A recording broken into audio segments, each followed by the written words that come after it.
E aí pessoal, aqui quem fala é o Guto e sejam bem-vindos a mais um vídeo. Hoje o canal ele tá com esse cheirinho de naftalina porque eu decidi que eu vou falar sobre sobre um OVA BL muito antigo aqui no canal. É um OVA BL lá da década de 90 e eu decidi isso, né? Eu criei essa empolgação a partir do momento em que eu vi o post sobre os BLs que já foram adaptados para animação lá do Bly Yaoi. O post tá lindíssimo, tá muito legal, tá muito completo e ele me instigou a trazer pra vocês algumas das coisas mais velhas que a gente viu antigamente. Então eu vou fazer aí, mesclar e trazer durante as semanas alguma coisa mais antiga, alguma coisa mais nova. A gente vai observar um pouco de como foi essa evolução, observar alguns aspectos que eram mais comuns naquele tempo e tudo mais. Quem sabe um dia eu organizo um compilado para observar essa evolução ao longo dos anos, mas por enquanto a gente vai fazer isso passo a passo, através de cada anime. E eu decidi falar sobre os animes porque alguns deles eu nunca li e nunca me interessei em ler, como é o caso do que a gente vai falar hoje, que eu li apenas um pedaço do começo, mas nunca foi uma obra que realmente me instigou. Entretanto, a animação, quando eu assisti, sei lá em 2006, eu acho que eu assisti esse OVA, quando eu assisti lá em 2006, 2000 lá vai bolinha, eu gostava dele, gostava bastante. Então hoje a gente vai falar aqui no canal de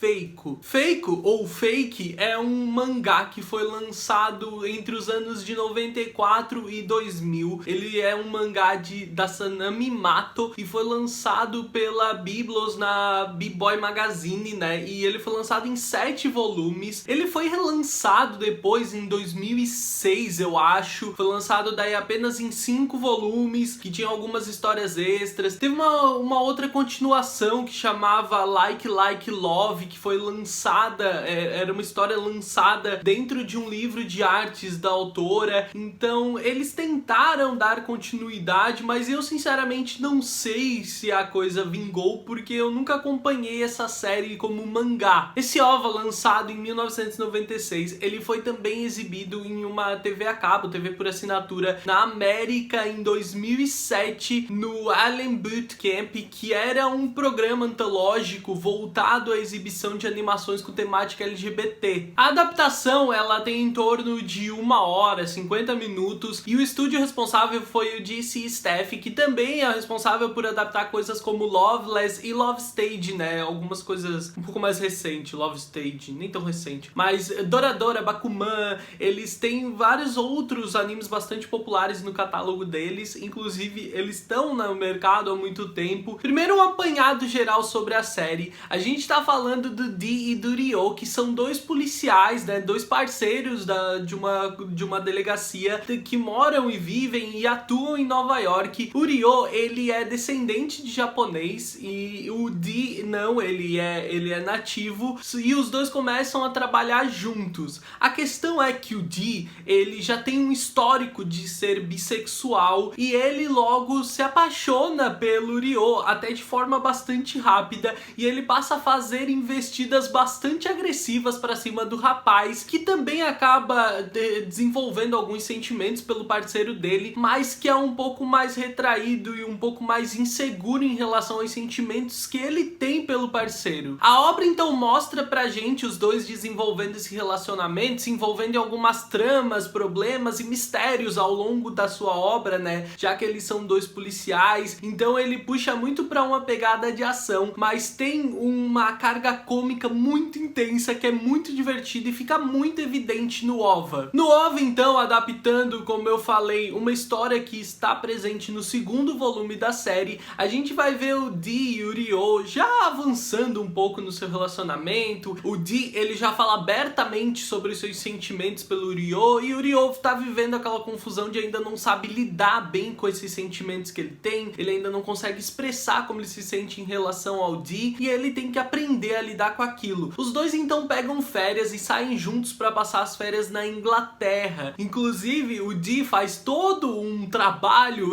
para ele conseguir ir junto do Ryo e também para que ninguém vá junto com eles, para que ele consiga, né, tirar proveito da situação e finalmente dar uns pegas decentes no Ryo, porque até agora os dois ficaram só nos beijos. O problema é que durante as férias deles, os dois vão se ver envolvidos em um grande mistério no hotel onde eles estão hospedados, quando um corpo aparece no local e as investigações começam. Eles tentam ficar de fora disso porque eles estão de férias e eles não querem se envolver, mas isso pode acabar sendo um grande problema quando eles vão descobrir que esse assassino em questão, ele pode ter algum problema com descendentes de japoneses, o que vai acabar colocando o Ryo em perigo. Tendo em vista essa trama, não existe um desenvolvimento que vá muito além disso ou alguns aspectos que eu precise dizer pra vocês. Agora, as questões que constroem bem a obra e que tornam ela interessante e muito divertida são aspectos como a densidade cômica que a obra carrega, porque tudo, eles abusam muito dessa diferença de personalidade entre o Ryo e o Dee, né? O Dee, ele fala abertamente sobre os sentimentos dele com o Ryo e ele vai fazer investidas constantemente pra cima do rapaz, tentar preparar aí uma situação onde ele acaba podendo se aproveitar da situação. Então a gente vê ele agindo dessa forma o tempo inteiro e ainda eles abusam muito desse tom cômico que o rapaz tem, porque ele tem essa oscilação constante no humor dele. Então ele é um cara que é muito calmo, muito paciente, só que ele tem uma variação no humor constante, tornando ele num cara que grita, que fala, que briga,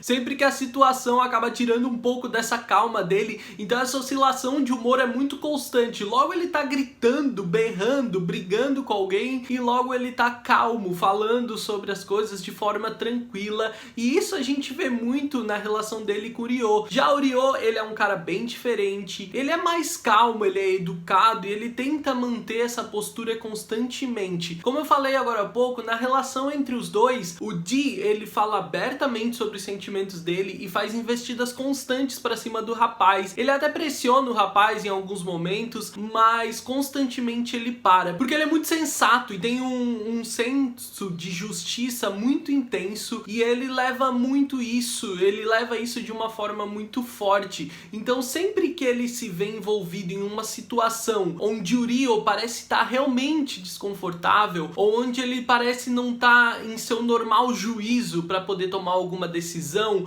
ou permitir essa grande investida do Dee, ele acaba cedendo, acaba desistindo. Então ele nunca avança o sinal com o Ryo sem realmente sentir que o rapaz está preparado para isso. Então por mais que ele haja dessa forma agressiva, invasiva constantemente, ele tem total noção da hora em que ele deve parar e não avançar o sinal de uma forma que ele se torne intrusivo e possa tornar aquela situação desconfortável ou que ele possa estar de alguma forma se aproveitando do Ryo. Já o Ryo se vê constantemente em conflito entre os seus sentimentos, né? E ele, diversos momentos, ele fica refletindo sobre os sentimentos que ele tem em relação ao Dee e como ele deveria, ou se ele deveria, expressar eles abertamente. As situações em torno dele vão colocando ele nessa situação onde ele quer falar, onde ele quer expressar e ele sente que ele deveria sim falar um pouco mais de como ele se sente, só que ele continua muito inseguro sobre o que ele realmente sente pelo parceiro. Esses dois plots caminham lado a lado nesse trecho que foi escolhido para ser adaptado na versão anime, onde a trama policial e o romance vão se desenvolver de forma paralela, mas até de forma independente. A trama policial, ela puxa uma pegada muito Scooby-Doo. Ela é bem rasa, bem clichê, sério, bem boba, como se fosse um episódio mesmo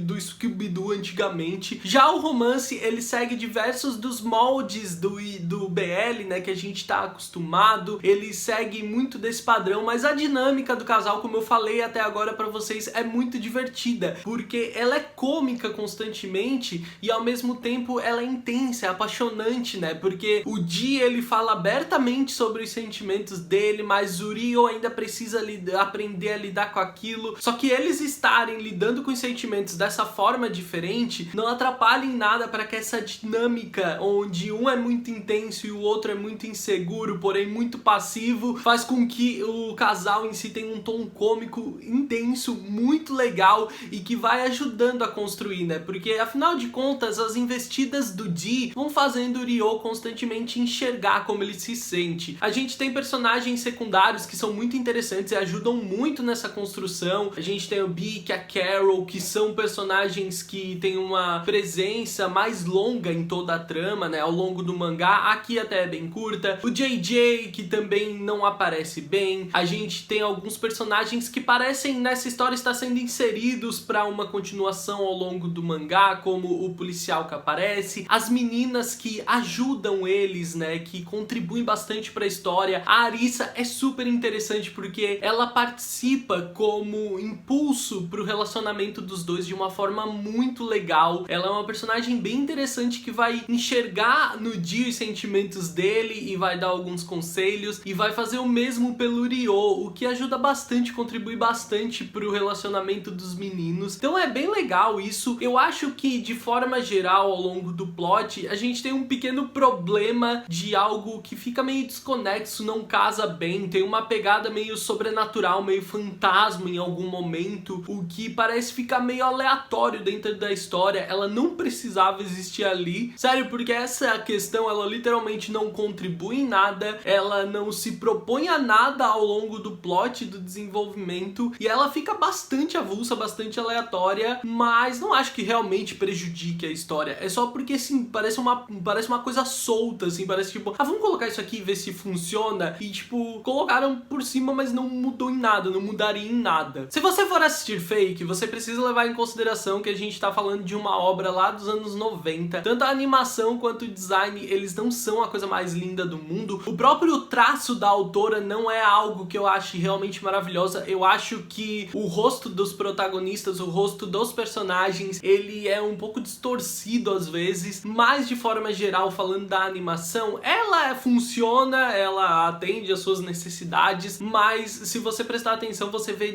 diversas falhas, né? Você vê que não existe uma grande preocupação nessa animação, mas eu não acho que seja realmente um grande problema, porque quando eu fui reassistir, eu assisti com a minha cabeça de que, essa obra é muito antiga, então as minhas exigências nessa questão técnica, elas foram muito menores. Uma coisa que o design consegue trabalhar bem são essas variações de humor, essa oscilação na personalidade do Dee, né, que vai de muito calmo a muito agitado constantemente, e o design dos personagens, as expressões deles conseguem transmitir isso pra gente de uma forma bastante divertida e bem clara. Eu acho que a trilha sonora é uma coisa que ela parece bastante desconexa em diversos momentos, mas ela também tem uma pegada de filme de mistério dos anos 90. Ela trabalha algumas músicas que são bastante clichês comuns e que os nossos ouvidos reconhecem bem nesse tipo de obra, o que é legal também. Eu acho que pra essa pegada de mistério policial ela funciona bem. É uma obra divertida, tá? Você só vai precisar assistir durante 1 hora, não é muito longa. Ela tem diversos dos aspectos do BL lá dos anos 90, como eu falei,